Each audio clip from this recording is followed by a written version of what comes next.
자, 이번 시간에는 역함수에 대해서 이야기를 해 보겠습니다. 첫 번째, 이제 역함수 뜻부터 한번 말해 볼게요. 자, 역함수라고 하는 것은 x가 있고, 그 다음에 이쪽에 y가 있었을 때, 여기 x에서 y로 함수를 우리는 f라고 이야기를 했을 때, y에서 x 쪽으로 가는 함수를 우리는 f 거꾸로 간다 해서 f 인버스라고 말을 하고, 얘는 f에 마이너스 1승 쓰고 얘는 인버스라고 이렇게 인버스라고 말을 합니다. 그래서 예를 들어서 얘가 1, 2, 3인데 얘가 4, 5, 6 이렇게 갔다고 합시다. 이런 식으로. 자, 이런 식으로 갔을 때 F1은 얼마고? 6이잖아. 근데 거꾸로 갔을 때는 얘하고 자리 바꾸면서 인버스라는 걸 씁니다. 여기에 들어간 인버스는 y 값이지. y에 6을 집어넣었을 때 얘는 1이 되는 거고, f의 2가 5였는데 f의 인버스의 5는 그러면 2가 된다. 거꾸로 가는 거니까. 그 다음에 f의 3은 4였는데 f의 인버스의 4는 거꾸로 가는 거니까 3이 된다. 이런 겁니다. 자, 그러면 역함수라고 하는 것은 역수를 취했을 때도 함수가 돼야 되니까, 이래서 조건이 있겠지. 이제 역함수를 이루는 조건은 어떻게 돼야 되냐면, 일단은 역수에서 함수가 존재해야 되는 겁니다. 역함수라고 하는 것은 여기서 y에서 x 쪽으로의 함수가 돼야 되는 거니까, 돼야 되니까 여기서 하나도 빠지면 안 되겠지. 그래서 얘는 1대1 대응이 되어야 하는 겁니다. 1대1 대응.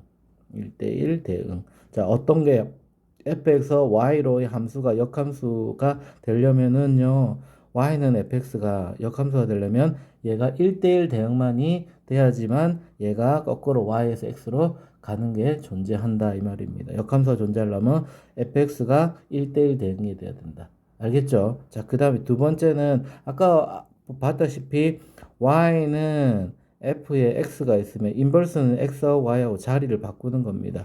그래서 x는 f의 인버스의 y 이런 식으로 들어가게 되는 겁니다. 아시겠습니까? 자, 그 다음 세 번째. 그러면 역함수를 구할 때는 어떻게 구하느냐? 역함수 구하기. 자, 역함수 구할 때는 이렇게 합니다. 자, 예를 들어서 y는 3x 플러스 2가 있다고 이렇게 할게요. 그래서 얘는 x는 알고 y는 모르잖아. 근데 y를 알고 x를 구하는 거야. 자, 이렇게 할 때 인버스를 구하라고 하면요, 첫 번째 1대1 대응인지를 확인을 해야 돼. 1대1 대응인가 확인을 하고, 1대1 대응이 되면은 이제는 x에 대한 식으로 나타냅니다. 두 번째, 얘를 x눈으로 나타내는 거예요. x눈으로 이렇게 x는 몇 y 이런 식으로 x는 꼴로 나타내는 겁니다. 자, 그 다음에 세 번째, x와 y의 자리를 바꾸면 됩니다. 바꾸어서. 자, 무슨 말이냐면, 자, 여기에서 한번 해볼게요. 자, 얘는 1대1 대응이지. 그래서 x눈으로 풀면은 이렇게 됩니다. 3x는 y-2가 되고, x는 3분의 1y 마이너스 3분의 2가 되는데, 이때 이거 xy를 자리를 바꿔가지고, 얘를 y는 3분의 1에 x 마이너스 3분의 1x 마이너스 3분의 2를 이렇게 쓰는데, 사실은 얘가 바뀐 y지. x 자리에 y가 들어간 거지. 이걸 우리는 f의 인버스 x라고 합니다. 3분의 1x 마이너스 3분의 2. 근데 처음부터 xy의 자리를 바꿔가지고 y에 대해서 풀어도 되는 겁니다. 아시겠죠? 자, 이게 역함수를 구하는 방법입니다. 그러니까 x눈으로 써가지고 구해도 되고, 아니면은 이제 처음부터 xy 자리를 바꿔가지고 구해도 됩니다. 근데 일단 얘가 뭐가 돼야 되냐면 1대1 대응이 되어야 하는 겁니다. 자, 그 다음 네 번째, 역함수의 성질이 있어요. 역함수의 성질.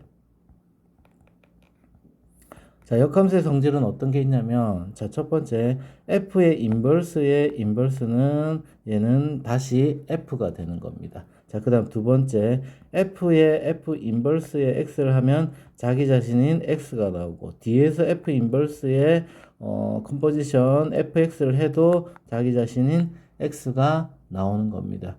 아시겠죠? 자, 그 다음에 세 번째. 자, 얘는 공식으로 조금 알아두면 좋겠는데, 얘가 F의 서클 G의 인버스는요, 얘는 G부터 계산하고 F를 계산하는 거잖아. 그래서 거꾸로 올 때는 얘가 자리를 바뀌어요. G 인버스의 서클 F의 인버스. 이런 식으로 계산을 합니다. 그래서 얘는 원래 있는 함수의 역함수, 합성함수의 역함수를 구할 때는 얘가 거꾸로 간다는, 거꾸로 된다. 뒤집히면서 얘가 순서가 바뀌면서 이렇게 된다는 사실을 조금 알아두면 좋겠습니다.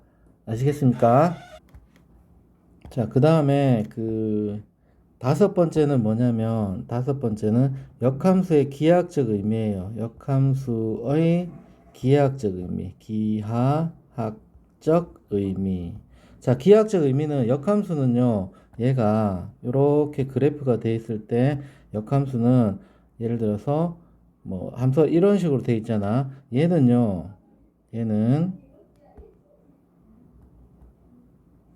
자, 요거는 요렇게 함수를 끄면 자, 직선이 있다고 합시다. 자, 이렇게 있을 때 얘가 y는 x거든. 얘가 y는 x. y는 x에 대해서 대칭인 함수가 역함수입니다. 이렇게 내가 y는 x에 대해서 대칭. 자, 이게 기하학적으로는요, 그래프에서, 기하학적 의미라는 것은 그래프에서, 그래서 얘가 FA가 B가 되잖아. 그러면 여기에 F 인버스의 B는 A가 돼. A하고 B하고 이렇게, 여기가 A, B면 여기는 B, A잖아요. 자, 이와 같이 Y는 X에 대해서 대칭인 함수가 역함수가 되는 겁니다.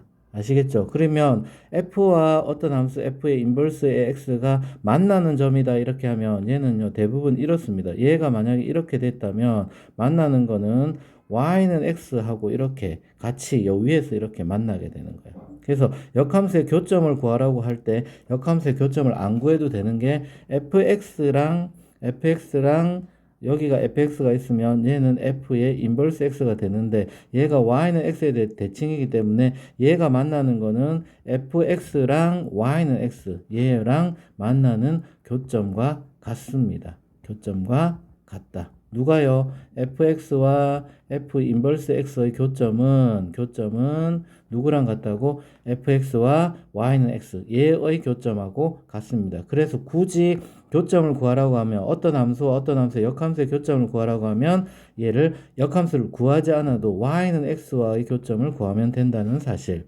여러분들이 조금 기억해 주면 좋겠습니다. 자, 이상입니다.